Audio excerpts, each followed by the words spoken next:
Another method of measuring amperes or voltage or watts or even frequency is to use a device called kilowatt.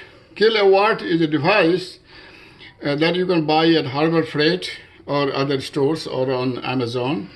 And now this is my outlet for the power. So instead of connecting the fridge directly to the outlet, I'm going to connect my kilowatt to this cable, and then it's showing me like once you have kilowatt, I can press on hertz, and it's saying it's 60 hertz.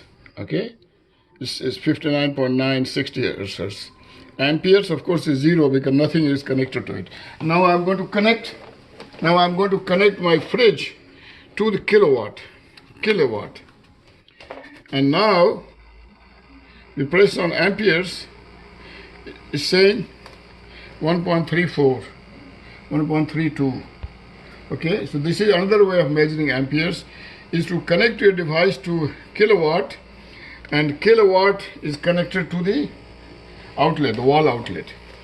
And in USA, if you press on frequency or hertz, it says 60 hertz, means 60 cycles per second. In other countries like India, it will be 50 hertz because they use 220 volts at 50 hertz. Now here, I can also press watts, and it's saying it's taking 150 watts. See, 152 watts.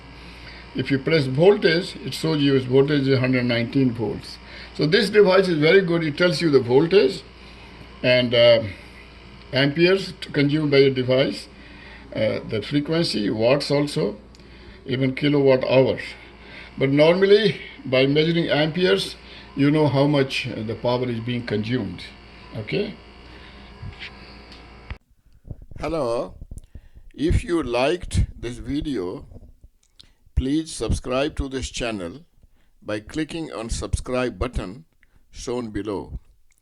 Also click on the share button shown below and share this video on your Facebook or Twitter page. Also share by sending the link to your friends via WhatsApp, email, or other medium. Channel name is Barry Nirmal. Thank you.